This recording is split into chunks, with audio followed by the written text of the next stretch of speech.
This news update is brought to you by... Say hello to Shanta. Shanta is an entertainer, but she also loves to be entertained, which is why she has Flo TV brought to her through Flo's 100% fiber to the home network. It's great for busy Shanta because she can control the time she watches her favorite shows, play back from the start in case she missed it, or even record with cloud video recording. And with her Flo services bundle, enjoys much more for much less. Visit any Flo retail outlet, call 1-800-804-2994, or visit discoverflow.co to find out more. One-of-a-kind connection. This is how we flow. This is the Barbados Today afternoon news update for Tuesday, April 7th. Thank you for joining us. I am Marie-Claire Williams.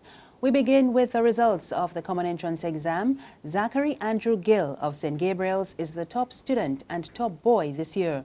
The top girl is Adia Giovanna Dean of St Angela's School. Gill, who passed for Queen's College, scored a total of 251.7A, while Dean scored 249.24A, and she is headed to Harrison College. Based on the scores released a short while ago by the Ministry of Education, top students in mathematics were Gill, Tala Mohammed of Al Falah, and Khalil Vanderpool Nurse of Charles F. Broome, who all scored 100%. However, there were no 100% scores on the English paper. And Barbados Today will have more details on the Common Entrance exam in another newscast. In other news this afternoon, a new government takes office in St Lucia. The United Workers' Party swept the polls in yesterday's election, winning 11 constituencies to unseat the St Lucia Labour Party. The SLP won the remaining 6 seats. Prime Minister-elect Alan Chasney told a news conference shortly after the results were announced that the UWP is taking up office at a difficult time for the country. The people of this country, this has been their campaign, and I want to thank them for the support and what they have done in energizing us and energizing themselves. And I think that United Workers' Party has touched on a very important element in any country. You cannot have economic development that leaves people behind and doesn't take into consideration the more vulnerable people in our society. And many solutions have opened up their door to me and members of my party. And we've all witnessed firsthand the suffering and the plight that people are going through. And it's very difficult for anyone to look forward to getting up every morning when the first consideration is whether I'm actually going to be able to get food on the table. And that's how bad things have gotten in this country. Meanwhile, former Prime Minister Kenny Anthony congratulated Chasney on his victory, saying it was clear there was a majority national swing against the SLP. Anthony says he does not plan to serve as leader of the opposition or the political leader of the SLP, but he will continue to serve his constituents of Vieux-Fort South. And before yesterday's vote, a poll from the Caribbean Development Research Services, CADRES, said the results would be very close. But CADRES Director, political analyst Peter Wickham, said they were not surprising. We had a majority of people that were desiring a change of government. We had a situation where Alan Chasney had improved in the eyes of St Lucians over the period of a year. He had doubled his support among the uncertain voters or the uncommitted voters. And for all of those reasons, to me, the trend in terms of where St Lucia was going was fairly clear. So the actual outcome was not surprising to me. What was interesting was the extent to which the St Lucia Labour Party did badly in some instances. So I think that Kenny Anthony, for example, his showing in his constituency was one of the lowest ever in his history of being a representative.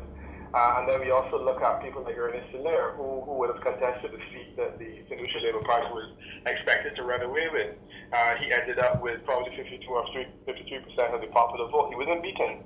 But the extent to which candidates did well against people like Dr. Anthony and Dr. Ernest Hilaire says a lot about the extent to which UWP really surprised a lot of people. However, political scientist at the University of the West Indies, Dr. Tennyson Joseph, told Barbados Today he was surprised by the results. It's not surprising in the sense that the pattern we've been seeing in other Caribbean countries, what I call the one-term phenomena.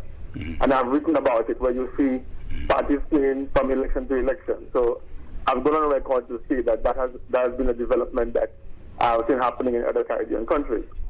So on that level, one can say that there's a kind of past pattern or recent pattern in Caribbean politics that one has seen. But it was surprising to me, given what I had said to you before, that I did not anticipate, given what was being offered by the Democratic Party. So in other words, when I look at things like the leadership and I look at the issues of the election, when I compared Sasne's leadership to Kenny Anthony's leadership, when I compared the slate of candidates that Kenny was offering to what Sasne was offering, and when I studied when I analyzed the issues in the election, I did not see any compelling reason to that the SLP would have lost the election.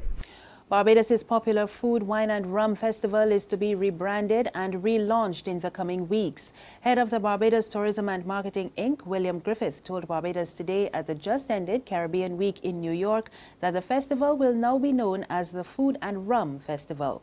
He says the BTMI decided on the name change in order to further promote the local culinary industry. There's regional and international news after this short break.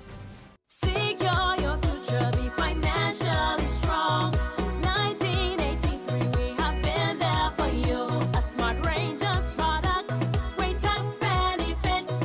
We're the solution to your hopes and your dreams. The Barbados Workers Union Cooperative Credit Union. The Barbados Workers Union Cooperative Credit Union. Humble beginnings to smart loans, smart savings. Save smart and borrow smarter. That's the move for me. Stability, prosperity.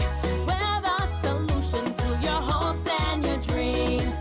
The Barbados Workers Union Cooperative Credit Union. The Barbados Workers Union Cooperative Credit Union. Welcome back. In news from the region, Antigua's Inland Revenue Department is to introduce a new tax system. The department says the unincorporated business tax was discussed at a retreat over the weekend. They did not say when the new measure would take effect or the percentage of tax to be paid, but noted that stakeholders will be updated on the necessary legislation in the coming weeks. And finally, Hillary Clinton is on the verge of making history as the first female U.S. presidential candidate. The Associated Press is reporting that she has already won enough delegates to clinch the Democratic nomination.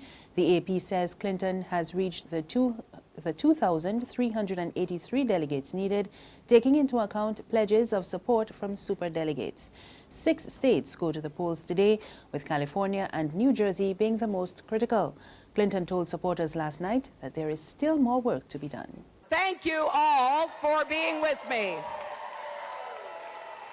I got to tell you, according to the news, we are on the brink of a historic, unprecedented moment.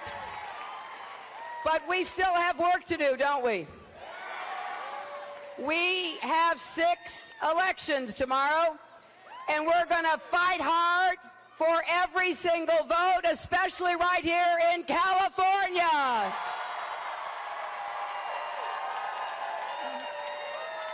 So I'm asking each and every one of you, how many of you have already voted by mail? How many of you have a ballot at home on your kitchen counter?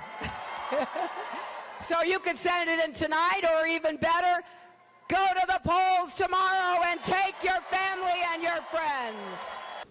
That's the news. Remember, there's more on our website, www.barbadostoday.bb. You can also subscribe to our e-paper, email updates, and like us on Facebook. We're on Izumi Media in bus terminals and Screenplay at supermarkets and gas stations near you. Or you can also tune into Channel 99 on Flo TV or Mix 96.9 FM for more news. I am Mary Claire Williams. Good afternoon.